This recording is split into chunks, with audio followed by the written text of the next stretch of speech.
যদি কেউ ঋণ করে ধার করে কোরবানি করেন তাহলে সে কোরবানি বিশুদ্ধ হবে কিনা বিষয়ে, এবং আগে থেকে কেউ ঋণগ্রস্ত রয়েছেন, সে ঋণগ্রস্ত ব্যক্তির কোরবানি করলে সেটি ইসলাম শরিয়া দৃষ্টিকোণ থেকে গ্রহণযোগ্য হবে কিনা বা ইসলাম শরিয়া এটাকে কীভাবে দেখে এ বিষয়ে।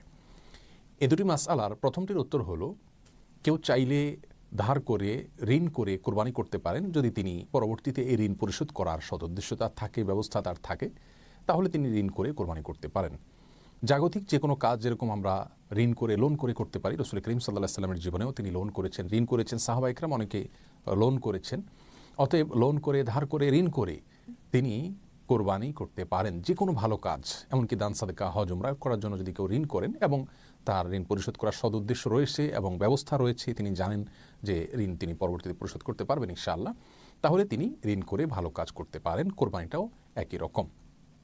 তবে ঋণ করে কোরবানি করা তার জন্য জরুরি নয়, আবশ্যক নয়। কারো যদি কোরবানি করার মতো সামর্থ্য না থাকে তাহলে ঋণ করে ইসলামী শরিয়া তাকে কোরবানি করতে বাধ্য করে না। আর দ্বিতীয় মাসআলার উত্তর হলো, ঋণগ্রস্ত ব্যক্তি যদি কোরবানি না করে ঋণ পরিশোধ করলে তার ঋণ কমে, অর্থাৎ ঋণ পরিশোধ করার বিষয়টিকে তিনি যদি অগ্রাধিকার দেন তাহলে সেটি তার জন্য উত্তম হবে, এ বিষয়ে কারোর কোনো দ্বিমত নেই। আর ঋণ থাকা অবস্থায় যদি তিনি কোরবানি করেন তাহলে সেটি তার জন্য সঠিক হবে কি না, এর উত্তর হলো, ঋণ দুই প্রকার।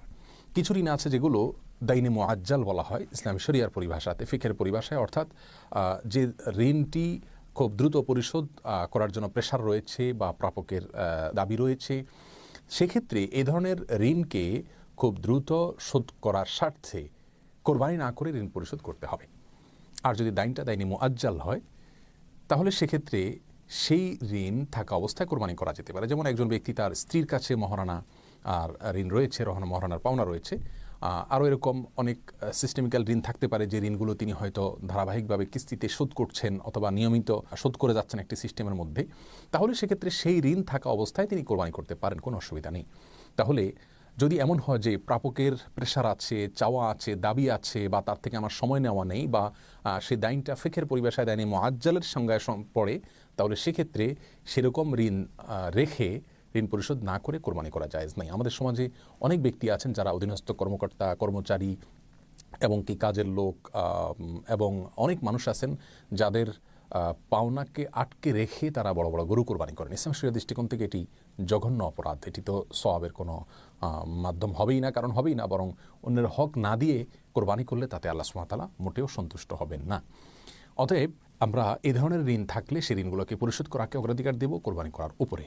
আর সিস্টেমিক্যাল ঋণ যদি থাকে, যেটা আমি কিস্তিতে পরিশোধ করছি অথবা প্রাপকের পক্ষ থেকে সেটার জন্য বিশেষ কোনো প্রেশার নেই বা সেটাকে দাইনে মুআজ্জাল যে বলা হয় তার আওতায় না পড়ে, তাহলে সেক্ষেত্রে সেই ঋণ থাকা অবস্থায় কোরবানি করা যেতে পারে।